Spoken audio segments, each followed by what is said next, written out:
the long view in mind. And I think particularly keep thinking it as cross-cultural mission. Don't compare it to your youth group. It's very, very different. So I think that would probably be keep the long view. Keep praying as well, because you never know. Young people do go from being interested to not interested, or the other way around. And keep asking them questions. That's the best way to get young people to open up about anything. Just have a load of questions that you want to get to the bottom of, and listen to them, and remember what they've told you the previous week. Welcome to Independence, the FIEC podcast, and we're on the road at Growing Young Disciples. You can probably hear the people who are growing young disciples in the background. And we're here at Yarnfield Park. I'm here with Andy. Hello, Andy. Hello. And Antonia. Hello. Tell us who you are. Andy, you can start. Okay. Tell us who you are. I'm Andy Mossop. I am the youth and community worker at ELT Baptist Church in East London. Great. And Antonia. I'm Antonia, you knew that already, and I'm the youth and children's worker at East London Tabernacle Baptist Church. So you're both at East London Tabernacle Baptist Church in Mile End. Yep. So East London, as in East London Tabernacle. And tell us a little bit about the church and the area. Who wants to go? Andy, you go first. He's been there the longest. Yeah, how long have you been there? Well, I joined the church in 1994 as a member. And That's as old as me! I came on the staff. staff. That is old, isn't it? 1994. Yeah. And I did Cornhill with you in 2001. You did, we met at Cornhill, that's right. And in 2002 I started. That's why we got matching tops on. Yeah. I'm not included. So I guess I've been youth worker there for 20 years now. The church is... That is a whole nother podcast. It's just talking about the benefit of long-term service in a place. But we won't go there right now. But okay. Maybe we will touch on that later. And he's gone going, another one. Yeah. Another one. So 20 years in one place. And the church is probably one of the bigger churches in Tower Hamlets, but it's not a massive church. We're about 160 to 180 people on a Sunday morning. The thing you would notice most if you came to ELT is it's really multicultural. I know you and I were talking about this yesterday, but it's one of the great delights about ELT. It's like there's just 40 to 50 different nationalities of people in our congregation when we count it up, and that's fantastic. Do you think we call it multicultural, multinational essentially, isn't it? Yeah, I guess so. Yeah. There's not lots of different cultures happening in church from the front. No. But lots of nationalities represented there from all over the place, really. Yeah. And it's fantastic. And sometimes you talk to people here and other places and you hear that causes problems. I don't think it really does cause a lot of problems. No. We're quite a happy bunch of God's people together, which is great. Yeah, and here's my confession. I really miss it. Oh, you're missed as well. Especially on I love every church I'm in. Thank you, that's kind. I love every church I'm in, but I love being amongst lots of different nationalities at the tab, and I really, really miss that, and it's a joy, isn't it? What sort of area is it? Does that represent the area, Antonia? No. Okay. So Tower Hamlets is the highest proportion of Muslims in the country, particularly Bengali Muslims, and the lowest proportion of Christians in the country. We're about 30% white, British or European, 30% Bengali Muslim, and then a mixture of everything else in the borough. So the fact that we have a really, really multinational, multicultural church is quite weird, because actually there's two main cultures in Tower Hamlets, and one of those cultures is not really represented at all. We have one Bengali family who are Christians, but that's 4 out of up to 180, which isn't loads. And it's not even just Bengali, is it? It's a particular area. It's Sylhet, a lot of people from Sylhet. Yeah. Tell us a little bit about Sylhet. People won't have heard about Sylhet. Who wants to do that? Now you're testing us. Sylhet is a very rural region of Bangladesh. So I guess a lot of the Bengali Sylheti families would be from the poorer areas of Bangladesh, and are over here making ends meet. I mean, we have others too, like you can sometimes tell when you meet a Bengali family from Dhaka, the capital. Yeah. A bit more like a middle class Bengali, if you like. Yeah. And tell us about youth work in the church. So we're here at a youth workers conference. Mm-hmm. So I guess when lots of people think about youth work, they'll be thinking about, a youth club they run in the church or something like that, or maybe thinking about Sunday school and how they teach kids in the church. So there's a breadth of youth work going on at the tab. And sorry, when we talk about the tab, that's kind of what we colloquially call East London Tabernacle Baptist Church. Those who are in the know call it the tab. Yeah, we're at the tab. And local people call it that, by the way. Yeah. And I remember when we lived there, our next door neighbours who never graced the door of the church, or very, very infrequently, I think, just knew it as a tab. People locally know it as a tab. Yeah. So, Andy, tell us just about the breadth of work that's going on in the church. Okay, so from a youth worker's point of view, we run a Sunday night discipleship group for young people in the church and their friends, and that's probably fairly similar to what most churches would do. We teach the Bible, we have some activities, we spent time together. That's an encouraging piece of work. Had a good term last term. People bringing friends and things, so that's great. But I guess, again, like our church congregation, that doesn't really incorporate Muslim young people. Although last summer we had a barbecue, and some of our friends, some of our young people did bring their Muslim friends to a barbecue and a grill a question Q&A. But largely they don't come. So during the week we run other youth clubs, particularly to make contact with those young people. Okay. So on a Monday night I run a club well, it's not officially just for boys, but it is only boys that come. Because of the Muslim culture, boys and girls do things pretty separately. So this club has 10 or a dozen Bengali lads in it, and me and my colleague Amin run that, and we actually have a dad who comes along to that too, a Bengali dad, and so we run activities with them primarily. If we ran a Bible section to it, they wouldn't come, and we found that over the years, haven't we? We've invited them to our holiday clubs, which are based on Bible passages every day, and we've very rarely had a Muslim family come to that. Occasionally children will come, and normally if they've got really good friends with a Christian family that's invited them. But we'll take informal opportunities to share our faith with the young people there. Often at Christmas has been our highlights. We cook them a Christmas dinner, tell them about our culture of what we eat and what we do, but also share the good news of Jesus with them. And often those evenings... they expect that. They do it every year. They're like, but when's the Christmas dinner? When are we going to do the talk? Yeah, and it's great. And often those evenings, you cook, you feed them, you eat, and then you should be getting on the washing up, but people are then sitting there asking you questions, and it goes on half the night. So they're very exciting. So that's one club we run. We run another club which is in partnership with our local RSL, a residential social landlord. They want to have the youth club on their estate. So for those that's not quite their vocabulary and language, tell us what that means, residential social landlord. The people who run the local housing estate. Right, Eastern Homes, Tower Hamlets, whatever. So they want it to say there's a youth club for residents, for parents to send their children to. So they give the church some money, and the church puts some money in, and we run a youth club for them. That's got a really mixed group. Like you've worked in that group, haven't you? Yeah, really mixed. So probably a third Muslim, and then it's technically for the residents of the estates, but then some of them bring their friends, so you end up getting like a few really working class kids, and then their other friends from school that end up coming who might or might not live nearby. So a real mixture of white, black, Bengali, Somali. So yeah, that's probably our most mixed group, isn't it? Really, that kind of feels like it represents the breadth of the community a little bit more. So you've essentially got. I hasten to call it secular youth work because it's being run by Christians and by a church. But essentially, youth work which is making contact with the community that isn't sort of overtly Christian in the sense it's not not doing a gospel message and things like that. And receiving funding from outside, is that right? Some funding from outside, less than we used to have. Okay, so in the past you've had funding from outside as well. Yeah. Funding is. It's an interesting one because it can have its drawbacks. Like we used to have funding from BBC Children in Need. I can mention these things publicly, can I? I expect so. They publish lists, don't they, of who they give money to, so I don't see there's a problem with that. They used to fund the girls project that I haven't really talked about, but after school on Fridays we run a club which is just for girls, because there was a point in our local community, in our youth work, where we discovered that we couldn't really run a mixed youth club anymore, and if we carried on with just boys, we would never get to know the girls or share the good news with them. So we started a girls club that Antonia runs, and BBC Children Need funded that for a while, but when we wanted to change worker, they weren't happy for us to advertise for a Christian worker. So we said goodbye to that funding at that stage. But we have had some other funding since then which doesn't have those sort of strings attached. So and Eastern Homes, the local landlord, they funded as well. So we do have some outside funding, and we're always looking for more. So just tell us the thinking about this so we can understand it. In terms of thinking holistically about the church and how it outreaches into the community, you're recognising actually, certainly in Tower Hamlets, with the kind of people we're trying to reach, we're a long way back. So we're trying to make contact, right? Trying to sort of just get relationships, get to know people, and hope and pray and trust that will give rise to opportunities. So actually, it doesn't necessarily matter in that sense that there's not a Bible study each week and whatever. That's the way in, is it, Antonia? Yes. And it's okay to say yes, by the way. It's fine. I mean, over the years, I have felt like, what am I doing? I'm just doing stuff with them.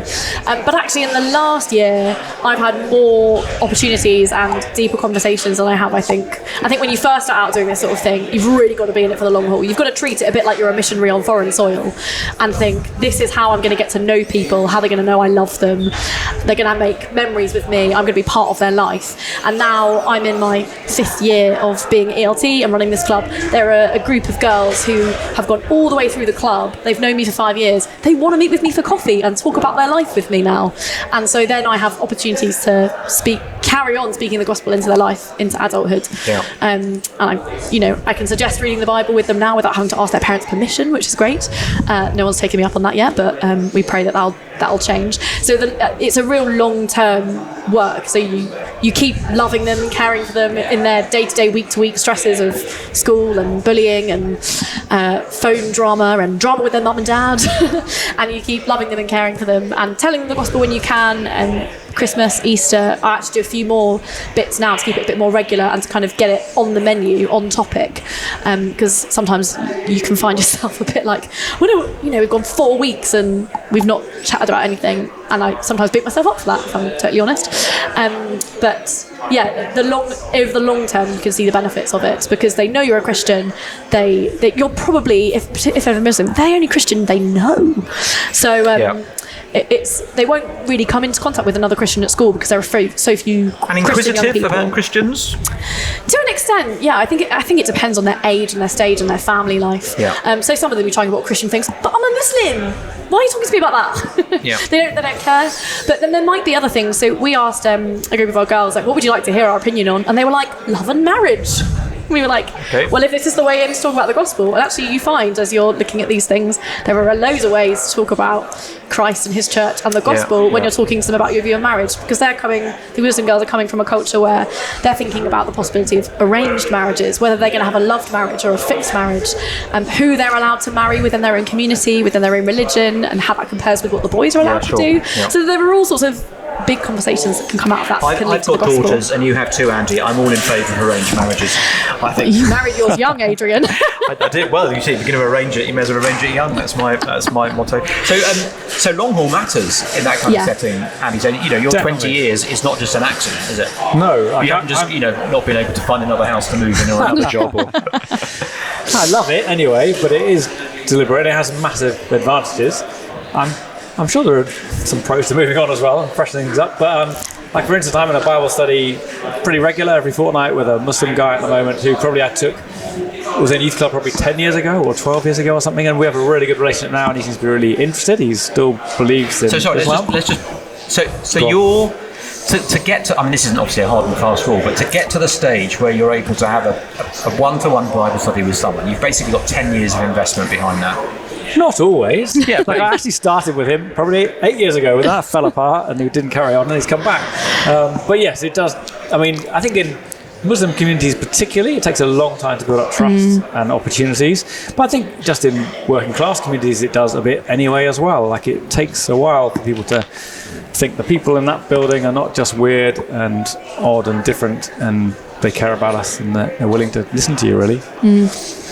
And Antonia, schools work, so I'm just sort of grabbing around for words there. My vocabulary has disappeared. Lots of schools locally, and actually one of the things that struck us when we moved into the East End of London is how dense everything is. Yeah. I remember actually when we moved into East London, I said to Celia, my wife, I'm just going to look on Google and see where the nearest dentist is. And we were used to jumping in the car and sort of having to drive 25 minutes to get to the nearest dentist. So I typed in dentist and our postcode, and suddenly there were like sort of 10 dentists all within walking distance of where we were, because everything's so dense, isn't it? So schools, it's the most densely populated borough in London. It Tower is, Hamlets. and presumably almost in the country. I should think. I think it is in the country from the census data this year. Lots of schools. Lots of schools. Big schools. Yeah, particularly the secondary schools are really big. How do schools work in an area which is very mixed? Do they tend to segregate?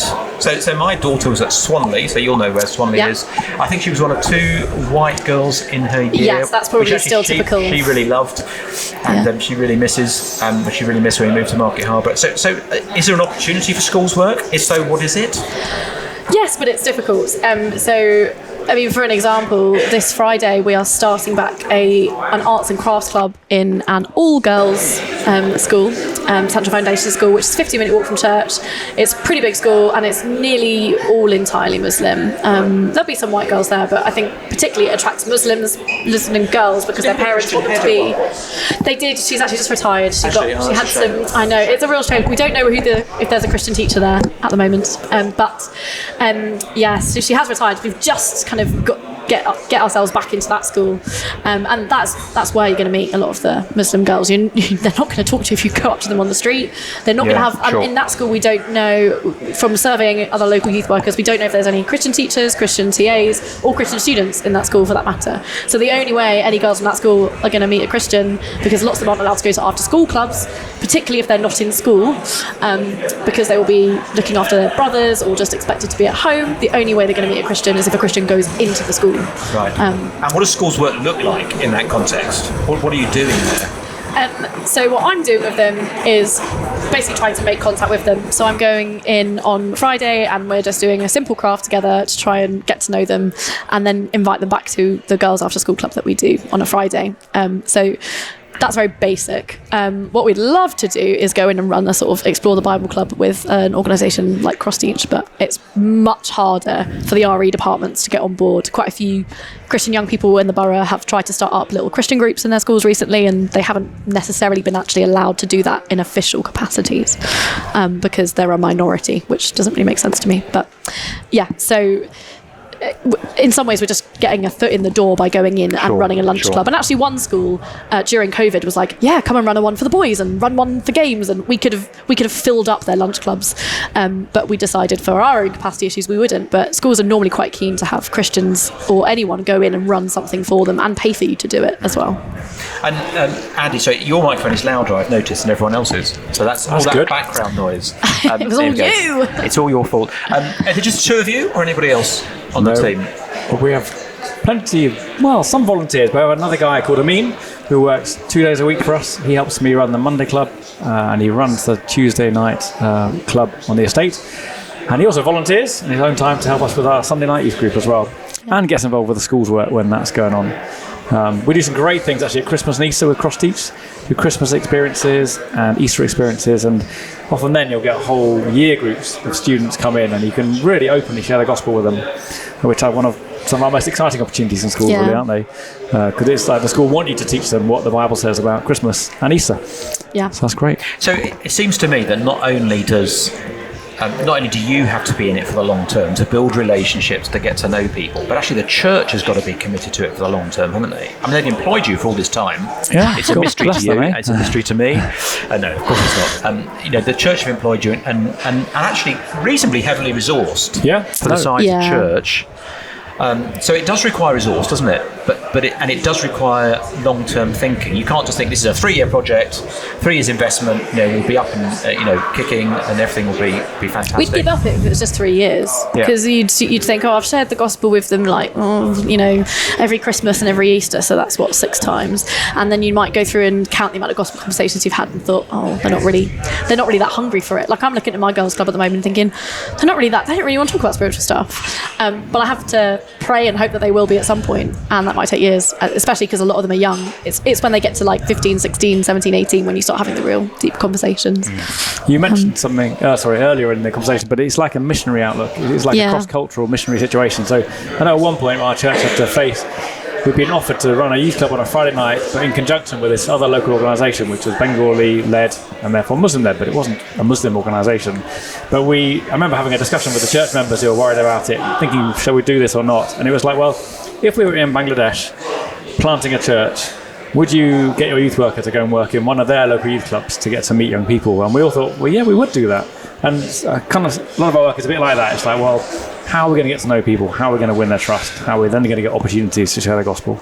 Presumably also thinking about it as kind of cross-cultural missionary work is helpful, because you need support doing it. Mm-hmm. It must be easy to get discouraged Yes. and weary, isn't it? You kind of doing the same thing over and over again, and you say, limited number of conversations that arise. It's easy to lose heart. So you actually need people behind you, don't you? You need people praying. You need that kind of support network.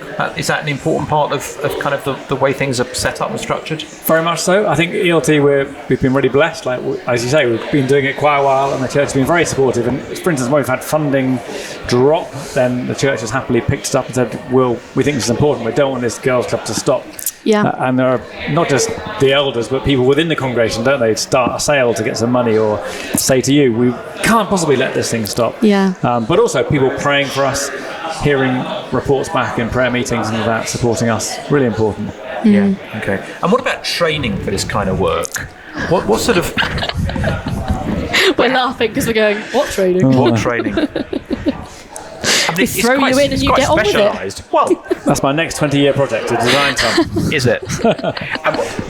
Because it seems to me there's a different set of skills required here. Some overlap. But so here we are at a conference, and we're talking. Some of the seminars here about how do you teach, apocalyptic literature to children. Yeah, really helpful, really important. But actually, that's not where you are. You're thinking more. On the whole, in these outreach community groups, you're thinking about how do we make contact, how do we start a conversation, how do we behave in culturally appropriate ways, and it is that cross-cultural mission work. So is the training around for this kind of work, or is this you just really have Can to you tell me suck anyone it else and that's doing see? work like this and see if they've got any training for Well, us I'm sure to other do? churches are. I just wonder, we don't really talk about it very much, do we? I've got a slightly different route into it, I guess, because I was a secular youth worker for a while. Right. So I do have the equivalent of a PGCE, but in youth and community work, which I don't think I refer to much in my day-to-day job, but there is an art, of doing youth work in inner city communities. Which I've seen you eat a flower at the front of church. Did they teach you that? No. Do you not remember that? Yes, I do remember that. I've seen that. Yeah, my children remember that as well. So that's obviously, I can't remember the point it was making, but the illustration stuck in the mind. You saw it. It's the resurrection. They saw it. It's a witness. Yes, that's right. Thank you. I'm glad you remember that. I ate a rose, he arose. There you go. There we go. Yeah. So you've got a PGCE equivalent. But that doesn't... I guess that doesn't train you for that, but I suppose, like Amin, our part-time worker, he's just done a level 3 MVQ qualification in youth work, which is secular youth work, but I suppose that's some sort of training, which isn't the same as what we're doing here, which is about how we handle the Bible and how we teach the Bible. You kind of need both, I think, in a way. Like, how do you engage young people? How do you do things that are good for them, educationally, socially, that their parents will think, it's good they go to that club because they're getting X, Y, and Z out of it. But at the same time, we're using that as a platform and a base to really love them and share the gospel with them. And the community outreach work you're doing is not the only work you're doing.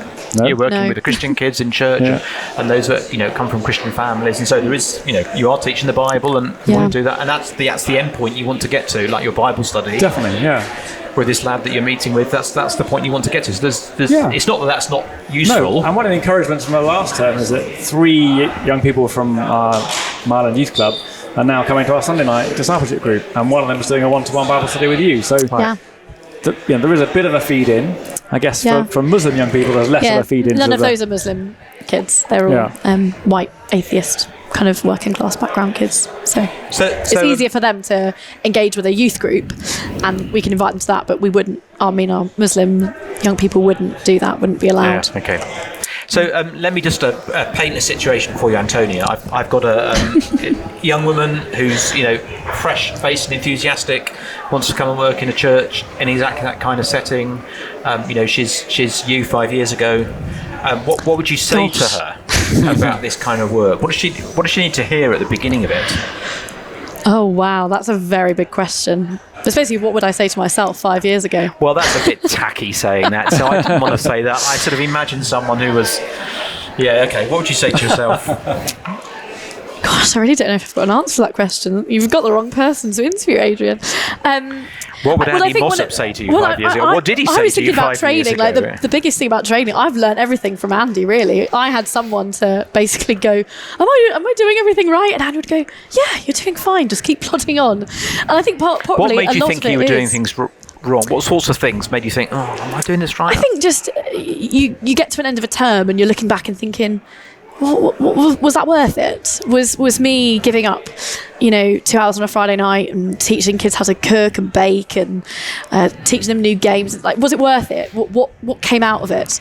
And only after 5 years can I see, oh yeah, this one girl who was really struggling with mental health and her own health, and over a 5-year period, she came to me multiple times, and I was able to talk with her, sometimes share the gospel with her.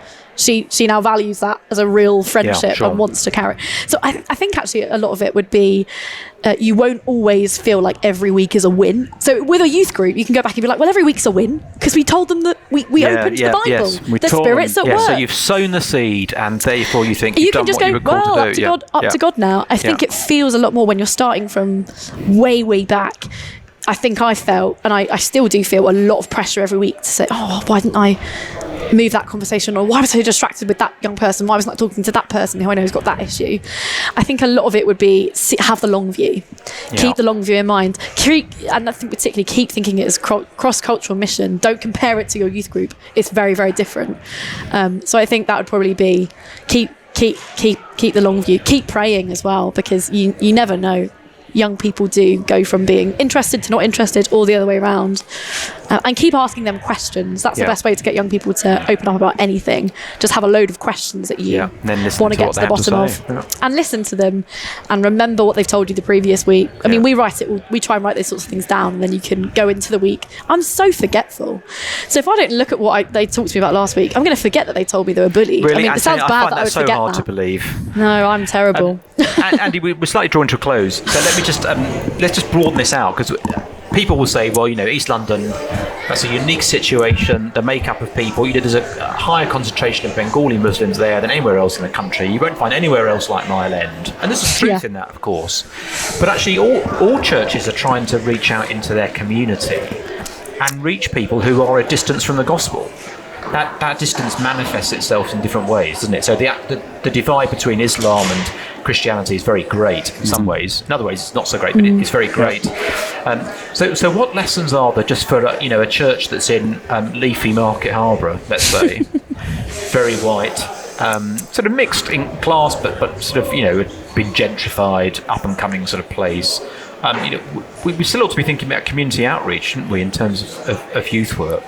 Well, what are some of the transferable lessons, do you think? It's interesting. I definitely think there are transferable things. I suppose I wasn't thinking of leafy Market Harborough. I think the whole Mes McConnell kind of movement and book and stuff is they're really transferable for reaching working class communities. Like when I look around this conference, for instance, it seems very white and middle class, and you think we really need to. Yeah, just have a look there. You can see over my shoulder. You can't see anybody over my shoulder. The church needs to get beyond being white and middle class in this country. Yeah, that's right. But even then, I suppose the lessons we're teasing out are that young people don't always want to come straight away to listen to your Bible teaching. Yeah. They might want to find out a bit about you first, or have a way in, an entry point. So I guess that's what our youth clubs are. They're a way in to a relationship, and that can be a way into a conversation, and that can be a way into an invitation to think about things more, ask questions, look at the Bible together.